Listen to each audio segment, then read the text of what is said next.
in the big tournaments, picking up results.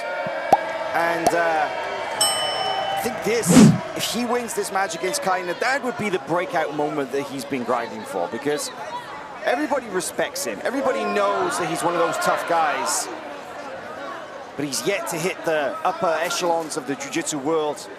Look at this beautiful passing position from Kaynan. He has a really deep underhook on his right side, but Dimitrius does have that really, really strong grip here with his left hand, keeping Kaynan from moving forward. But Kaynan is such an experienced high-level competitor. He's not going to rush through here. He's not going to go crazy trying to kick his leg out. He's going to stay heavy. He's going to take his time because he knows that a near pass is coming. I like that pan grip from Souza. It's saving him, but that underhook from Kaynan is so strong. Yeah, he's committed there. He's committed to that underhook. You can see. This is better now, because Dimitrius is kind of moving more into single leg X territory. He's managed to make space. Kaynan's backed out and away, and Dimitrius has kept hold of that pan grip throughout. Kaynan has a way of making grip breaking look effortless.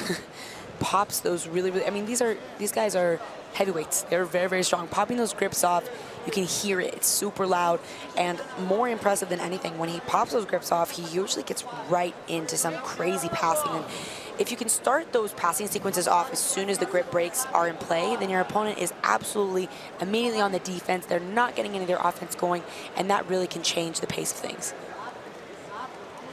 Duarte, as we mentioned, 2021 world champion, so that put him the #1 seed in this division, and I don't think that was a surprise. Dimitrius is actually the #2, but he that's because he was the pan champion. Yes, Dimitrius took gold, closing out with Mateus Diniz at the pan, so pans is one of the major IBJJF tournaments. It's one of the highest scoring in terms of the season, so. We actually had a pretty big upset in the quarterfinals. Adam Wardzinski went down to Pedro Enrique Pinheiro, who is... Pedro Machado. Sorry, yes, so many names. Dimitrius Souza beat in the semis this morning to make it to this final with Kaynan.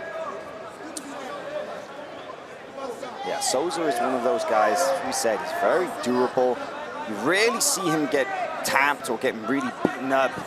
To beat him, it's usually hard work. He's one of those guys that beating him is not easy.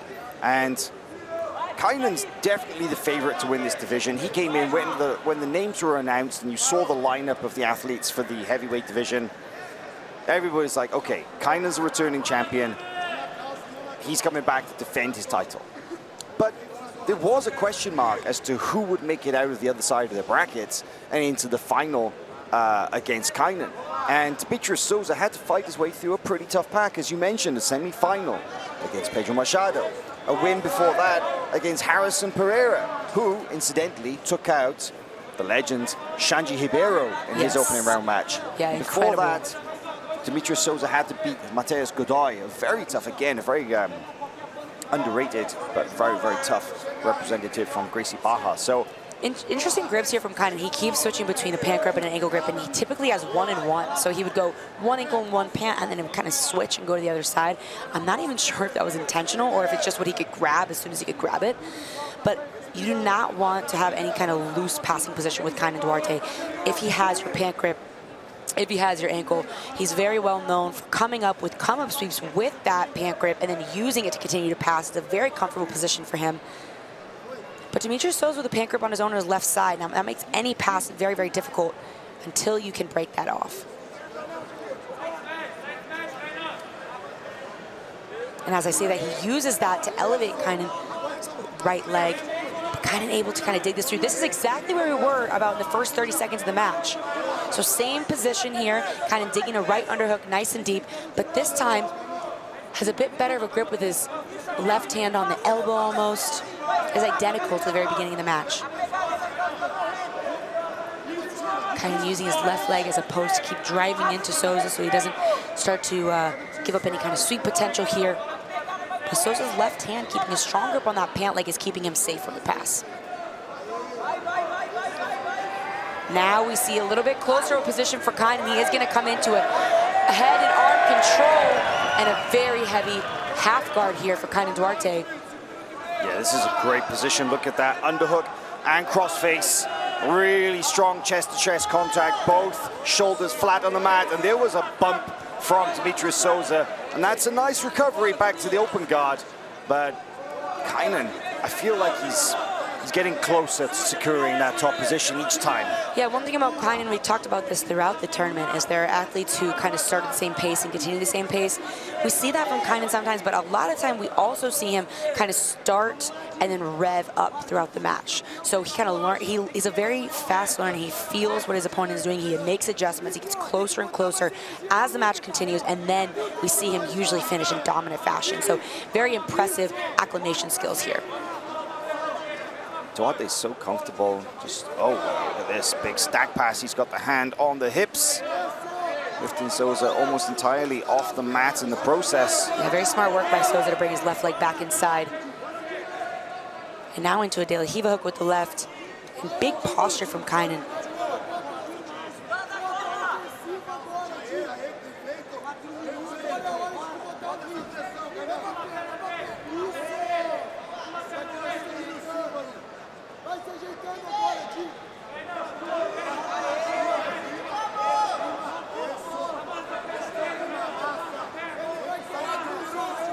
Yeah, a lot of pressure to be under here from Kaynan Duarte. He's kind of riding the wave that is Dimitrius Souza right now. What I mean by that is he's not necessarily forcing his way through the guard. He's not forcing the knees to be smashed together. He's changing grips based on Dimitrius' movement.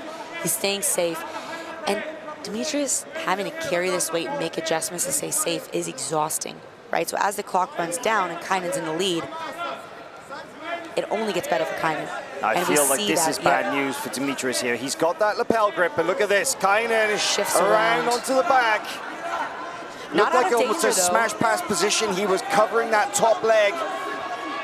He doesn't have any hooks, but he does have a grip around the upper body. Very deep, it's almost like a seatbelt, but... Look at how that lapel grip saved Dimitrius through every part of that transition. I kept wanting to say, oh, he's doing, and then I'm like, well, that lapel is still there, not totally out of danger. We see Galvao calling for an advantage. Nothing has been awarded yet. Yeah, I gotta say, that was a near back attack from Duarte, and okay, no hooks in, but his chest was right on the middle of Dimitrius Souza's back. He was all the way around. Yeah, that's as close as you can get to the back without the hooks, right? Okay, interesting now. High stepping around off to the side. I'm liking the pressure that Kaynan Duarte is putting on. He's not letting Dimitrius Souza rest too much. When he backs out, he takes a quick look and then he's straight back in. And he's testing Dimitrius Souza's guard in various ways. He's going around to both sides. He's going through. He's going underneath. He's trying to find a way around. But everywhere he goes, Dimitrius so far has got an answer. Yeah, I really like these pant grips. Again, back to how we were saying before, he has a pant grip and an ankle grip. He normally does not have two of the same. He goes pant and ankle. Look how he takes his time to really solidify that pant grip, readjust it. That is so powerful. We see him finish his passes a lot with grips just like that. He can use that hand to throw it to the side. Can you believe that with 2 minutes left in this match, and there's still only one advantage on the board? Yeah, this has got to be an advantage. There we go. Another advantage on the board. Now we're in a cradle position. This is not something that we see very often here, especially in the Black Belt World Finals of Jiu-Jitsu. This is typically what we see in wrestling. He has the head compressed to the knee, both hands locked together. Now he can use this to dump Dimitrius over towards his head. He can use it to dump him towards us. He can also switch off to simply just attacking the head and go for some front headlocks here. I am intrigued to see what Kaynan does from here because, the cradle is not a particularly common position in Jiu-Jitsu. It's not to say that you can't utilize it, but what would you do here, Kendall? Yeah, I think Kaynan's playing it smart here because either way you dump him, you're going to find Dimitrius' left leg still available to play guard, right? So it's kind of a tricky situation. So instead, especially with that right hand grip Dimitrius has holding on to the knee. So instead, being patient, I think potentially switching to a front headlock grip and doing a big snap and kind of sprawling back to get Dimitrius onto all fours would be a good option. But with Kaynan, there's no rush. There's 40 seconds left. He's up 2 advantages. So making him tired here might be the right move.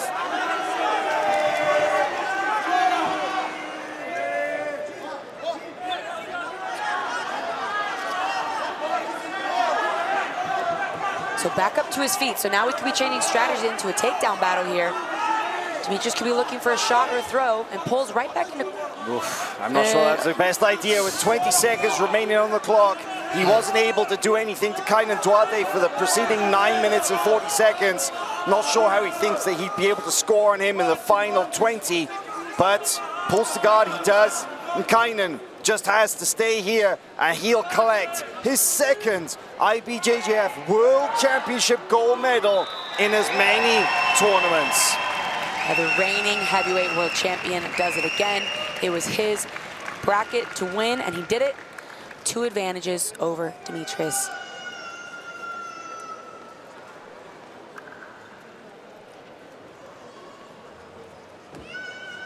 In beating the veteran Dimitrius Souza from Alliance, but Kaynan Duarte claims his gold medal. Kaynan Duarte, representing Jiu-Jitsu. Some big celebrations in here from Team Atos, and after that, we are also going to see some replays of some of the best action of this final match before moving on to our ultra heavy final.